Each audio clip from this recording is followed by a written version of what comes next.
Hariom everyone, I am Amit Singh, student of BSCIT Batch 2 second year. Today I am going to explain my views on protocols.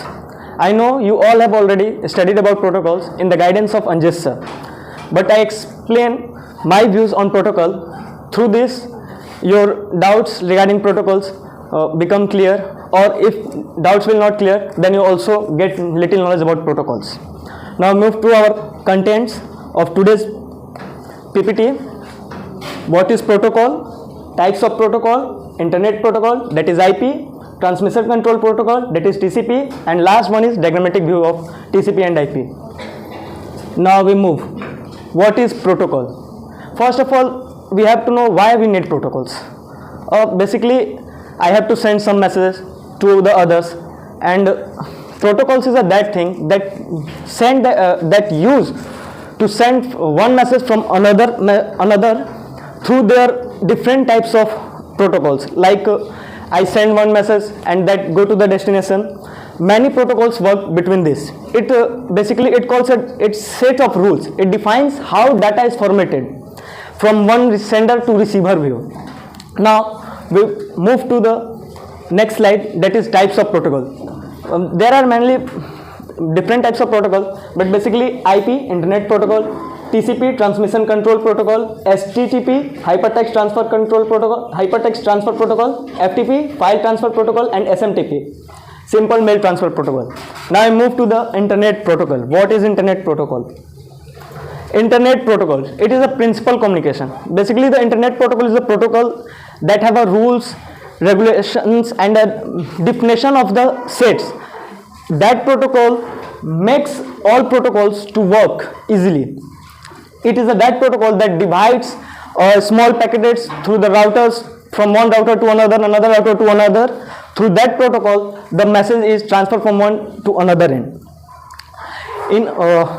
Next, we move to the TCP, that is a transmission control protocol.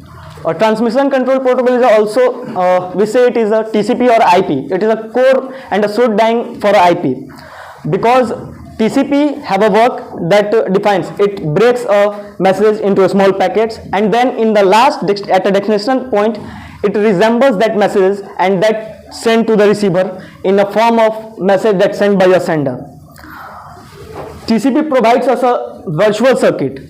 It controls our error, it controls our corrections, and it also stops automatic repeated of the message. It basically it controls our congestion.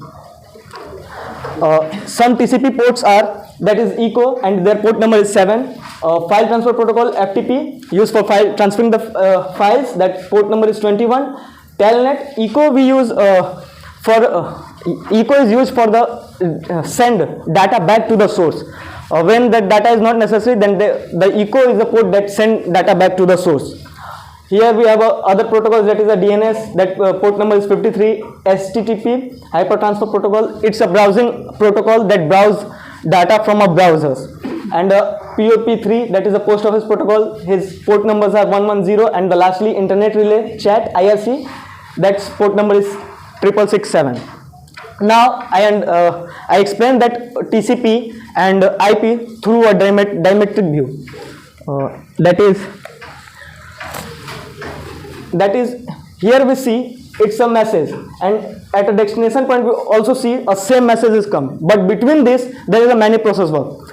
First, when sender send that message, IP works and TCP works and break that message into a small packets, and then IP distribute that small packets to one router to another to another, and then that router come to an last, and then TCP again resemble that all, and then they send to our message to the receiver end.